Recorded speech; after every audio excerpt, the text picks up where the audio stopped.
And do not get it confused. I'm not a scholar or a preacher. I'm just a regular dude who makes mistakes too. But we are reflections true.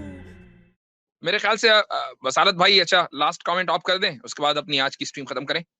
بالکل. السلام علیکم ورحمۃ اللہ. جی آواز آ رہی ہے میری؟ جی جی ہاں.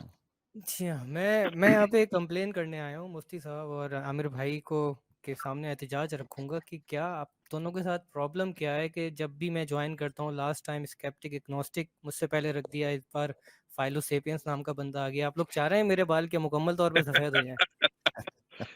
آدھے تو ہو گئے، آدھے کرنے کی ذمہ داری ہم لیتے ہیں. یہ عامر بھائی کی طرف کمنٹ ریفر کیا ہے میں نے. ٹھیک ہو گیا، بالکل. جی ہاں اچھا مفتی صاحب، اگر ایک سوال کی گنجائش نکل آئے. جی نکال لی. سوال ہے. جی جزاک اللہ. آج کا جو ٹاپک ہے اس کے حوالے سے ٹاپک کہہ رہا ہوں، ایک سوال آیا تھا، اس میں مفتی صاحب نے کہا تھا کہ اللہ تعالیٰ مشرک کو معاف کرنے کی قدرت رکھتا ہے، اور یہ بات تو ٹھیک ہے کہ مشرک کو معاف کرنے کی قدرت رکھتا ہے، لیکن کرے گا نہیں کیونکہ اس کو اصول کے خلاف ہے. اچھا، آج کیونکہ میں سورہ مائدہ کی تلاوت کرنے بیٹھا تو 2 آیت میری نظر سے گزری، اتفاقاً وہ سب کانشیس میں چیز بیٹھ جاتی ہے، جا کے ابھی وہ سوال آیا تو وہاں سے وہ آیت یاد آئی کہ جس میں ایک جگہ حضرت عیسیٰ علیہ السلام کہتے ہیں اپنی بنی اسرائیلیوں سے، کہتے ہیں کہ انما یشرک باللہ فقد حرم اللہ علیہ الجنہ. ایک تو یہ آیت تھی، اور دوسری جو آیت تھی سورہ مائدہ کی، جس کے اندر اللہ تعالیٰ پوچھتا ہے کہ اے عیسیٰ کہ تم نے کہا تھا کہ اتخذونی و امی الہین من دون اللہ، کہ اللہ کو چھوڑ کر مجھے اور میری ماں کو جو ہے وہ الہ ٹھہرا دو اللہ کے علاوہ. تو اس کے اوپر حضرت عیسیٰ علیہ السلام دلائل دیتے کہ نہیں، میں نے کبھی جب تک رہا ہوں ان کے درمیان ایسا میرا کوئی ارادہ نہیں تھا، اور جب مجھے تو نے اٹھا لیا اس کے بعد ان کا کیا معاملہ ہوا تو بہتر جانتا. اس کے بعد علیہ عیسیٰ السلام ایک کیس رکھتے ہیں، اس پہ کہتے ہیں ان تعذبہم فإنہم عبادک، کہ اگر آپ ان کو عذاب دیتے آپ کے بندے ہیں، وَإِن تغفر لهم فإنک انت العزیز الحکیم، کہ اگر آپ ان کو معاف کر دیں تو یہ آپ کے جو ہے مطلب آپ جو ہے وہ عزیز اور حکیم ہے، عظمت بڑی مطلب زبردست ذات ہے اور حکمت والے.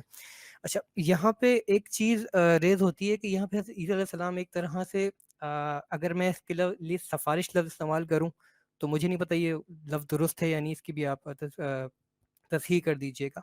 تو یہاں پہ یہ اشارہ نہیں ملتا کہ جنہوں نے عیسیٰ علیہ السلام کو یا ان کی ماں کو جو ہے وہ اللہ کے علاوہ الہ ٹھہرایا، اس کے لیے ایک طرح سے سفارش یہاں ہو رہی ہے کہ اللہ تعالیٰ اگر عذاب دے تو اس کے بندے ہیں، لیکن اگر بخش دے تو یہ اللہ تعالیٰ کی جو مطلب وہ حکیم بھی ہے اور عظیم بھی ہے. نہیں، ایسا نہیں ہے، سفارش نہیں ہو رہی ہے. انبیاء علیہ الصلوۃ والسلام کو یہ پتہ ہے کہ اللہ تعالیٰ جو ہے وہ شرک کو معاف نہیں کرے گا. یہاں پر اللہ تعالیٰ کا جو یعنی قدرت کا جو اظہار ہے اس کا بیان ہو رہا ہے، بیان قدرت ہے یہ کہ وَإِن تَغْفِرْ لَهُمْ فَإِنَّكَ أَنْتَ الْعَزِيزُ الْحَكِيمُ. یہ جو عزیز کا لفظ ہے یہ صفت بتا رہی ہے. عزیز کس کو کہتے ہیں؟ آلمائٹی، اس کا انگریزی میں ہم ترجمہ کرتے ہیں یعنی مکمل طاقت والا، اختیار والا. تو اس کا مطلب یہ ہوا کہ حضرت عیسیٰ علیہ الصلوۃ والسلام خدا کے اختیار کی بات کر رہے ہیں کہ آپ کے اختیار میں ہے کہ آپ چاہے ایسے لوگوں کو بھی بخش دیں اور آپ اپنی حکمت کے مطابق آپ فیصلہ کریں. یہ سفارش نہیں ہو رہی ہے کہ آپ ان لوگوں کو معاف کر دیں. اچھا، بڑا زبردست پوائنٹ اٹھایا. میں ایک بات کرنا چاہتا ہوں اس حوالے سے نا. مفسرین نے ایک بڑا پیارا ادبی نقطہ انہوں نے نکالا ہے. انہوں نے کہا حضرت عیسیٰ علیہ السلام کے کندھے پر رکھ کر وہ ان کی قوم شرک کر رہی تھی، تو حضرت عیسیٰ علیہ السلام نے کامل عاجزی و انکساری دکھائی ہے ہر اعتبار سے کہ مولا آپ نے مجھ سے ڈائریکٹ سوال کیا ہے، آپ کو پتا ہے میں تو ان چیز کے اندر نہ ملوث تھا نہ ان کو کہا تھا. تو اس عاجزی و انکساری میں انہوں نے اللہ تعالیٰ کے ساتھ یہ مکالمہ کیا کہ آپ رحمان ہیں، آپ ان کو بھی بخش سکتے ہیں، یعنی آپ کے پاس تو اتنی طاقت ہے کہ آپ ان کو بھی بخش سکتے ہیں، میں تو کبھی ان کو کہا ہی نہیں تھا یہ چیز کرنے کی. تو یعنی یہ سمجھیں کہ جیسے اللہ کی رحمت کو یا اللہ کے فضل کو آواز دینے کے مترادف ہے یہ جملہ.